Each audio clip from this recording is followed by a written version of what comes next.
Everything that's dangerous in life is fun. Yeah. I'll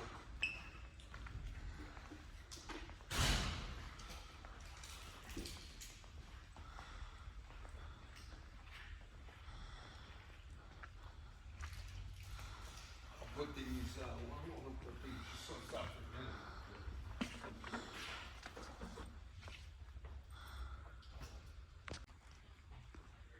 Yeah, if I could find people that would build cars, I'd give them the engine, do that kind of work. But we actually did a lot of stuff twice, dude. I mean, Hey, good morning. It's November 16th, 2023.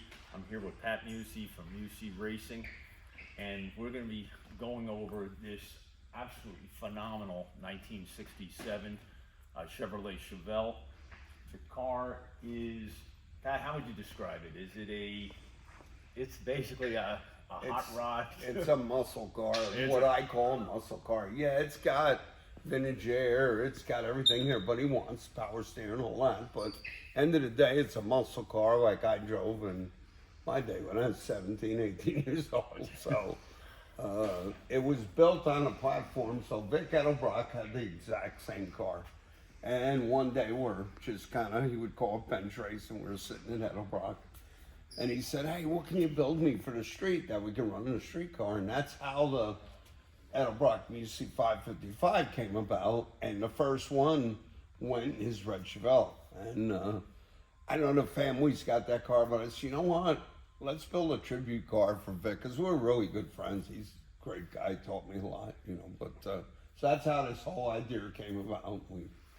Well, as soon as I arrived this morning, the first thing I noticed was we put the car up on the lift, and this is detailed. I mean, this is a detailed undercarriage.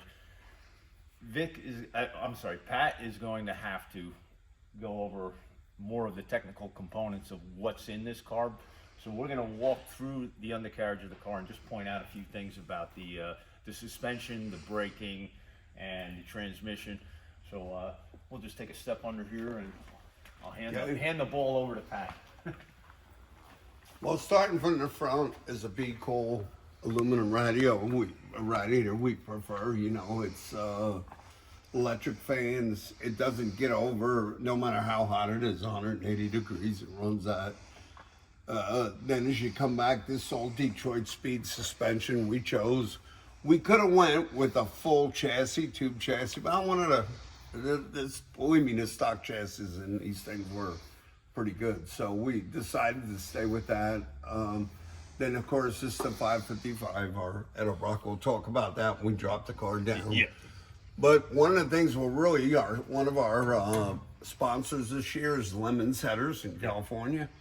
And you could see these are all equal length. Dan Lemons designed all these 40s cars, but just look at the fit. You don't get that in an out of the box header, a $500 set versus a $3,000 set. But, just the fit. I mean, to get all equal tubes, that's kind of, if we're racing on the street, this is what we would try to build for the cars.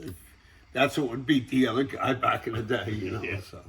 Then here, we went with the Tremec. We wanted the overdrive, so if you get on the highway, you put it in fifth. Yeah. Little funny story. I picked Lizzie up at the airport at Charlotte, and she goes, Dad, how fast is this car? I said, I don't know. I haven't really let it go yet, So we're on 77. I looked down, it was at 135, and cars were starting to come on.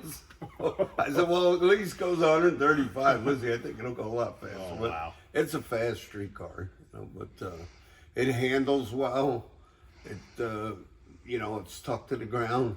Something we did, we wanted all forward this, but again, we went with Wellwood, they're a great brake company. Yeah. Not just the average $1,000 brake set, it's a $4,000 brake set.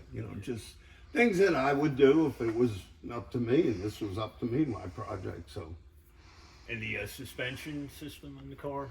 It's all tubular, it's all Detroit speed. Okay.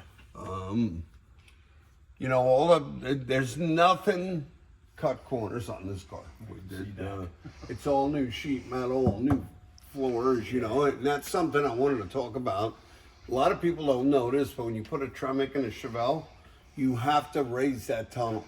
I see them over and over again where the headers are dropped down. They just drop this mount. You can get away with it, but it's not right. It's not something I would do. So this is all the tunnels, but you can't tell. It looks factory. Yeah. It's all done. You know, the drive shaft lines up right. You know, like I said, you would have to drop this in the stock floor almost the width of this motor mount. So little things like that, you know, that we pay attention to. Then the exhaust coming back is all stainless. You know, it's got a real good drive shaft. The fuel system, it's got the EFI pump built into the tank, so it's quiet when you're driving down the road. You don't hear it. You know, again, this all Detroit stuff.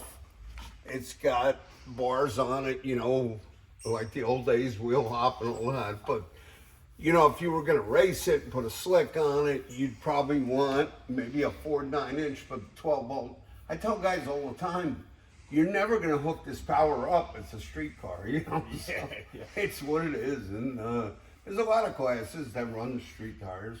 So that's what I went with. So back in the day, there's my Camaro over there. That's what we drove. And we drove cars like this. You know, we went and bought them in the showroom, and then we put headers on them, put a Hurst shifter in it. This we went with the Tremec because we want that little bit of drivability on the highway. We were buzzing them. We had 456 gears in them. You know, it's a little different, but I grew up racing on the street. That's what started me off in my whole racing career. Incredible. Hey, Lawrence, just show the detail of everything from the front back. It's pretty amazing. When you talk about detailing, this is detailing. You know, we're pretty critical on how we got the pipes, where we went. There's some Chevelles. I don't like the bumper deal. The factory brought them out there. Yeah. You see the bends are perfect. They tucked in, you know. We did a lot of stuff twice, I can tell you that. Try it, you know, how does it look, and try it. So it's nice to see the finished product done, you know. Yeah, it's absolutely beautiful. And at the same time, it's functional, not just it's beautiful. Functional. It'll drive, and it's pretty 135 miles an hour. I mean, it's a real tire burner. Yeah.